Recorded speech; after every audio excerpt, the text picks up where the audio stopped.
అమరావతిలో గనుల శాఖ అధికారులతో సీఎం చంద్రబాబు సమీక్ష సమావేశం నిర్వహించారు. ఈ సమావేశంలో ఆంధ్రప్రదేశ్ ను ఇంటిగ్రేటెడ్ స్ట్రాటజిక్ మెటీరియల్ హబ్ గా తీర్చిదిద్దాలని కీలక నిర్ణయం తీసుకున్నారు. రాష్ట్రంలోని అపారమైన బీచ్ స్టాండ్ ఖనిజ సంపదను వినియోగించుకోనున్నట్లు సమాచారం. రాబోయే 10 ఏళ్లలో 50,000 కోట్ల రూపాయల పెట్టుబడులు, 40,000 ఉద్యోగాల సాధన లక్ష్యంగా Andhra Pradesh titanium strategic materials mission ను త్వరలో ప్రారంభించనున్నారు.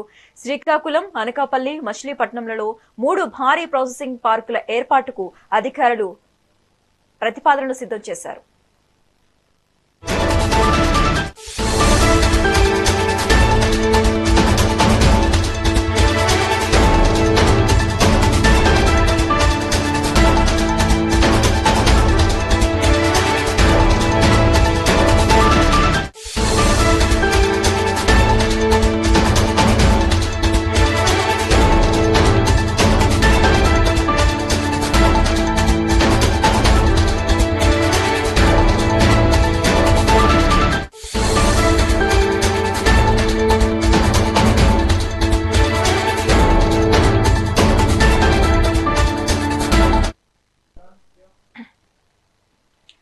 అమరావతిలో గనుల శాఖ అధికారులతో సీఎం చంద్రబాబు సమీక్ష సమావేశం నిర్వహించారు. ఈ సమావేశంలో ఆంధ్రప్రదేశ్ ను ఇంటిగ్రేటెడ్ స్ట్రాటజిక్ మెటీరియల్ హబ్ గా తీర్చిదిద్దాలని కీలక నిర్ణయం తీసుకున్నారు. రాష్ట్రంలోని అపారమైన బీచ్ శాండ్ ఖనిజ సంపదను వినియోగించుకోనున్నట్లు సమాచారం.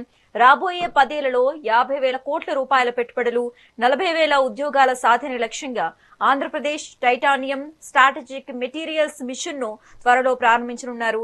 శ్రీకాకుళం, అనకాపల్లి, మచిలీపట్నంలలో 3 భారీ ప్రాసెసింగ్ పార్కుల ఏర్పాటుకు అధికారులు ప్రతిపాదనలు సిద్ధం చేశారు.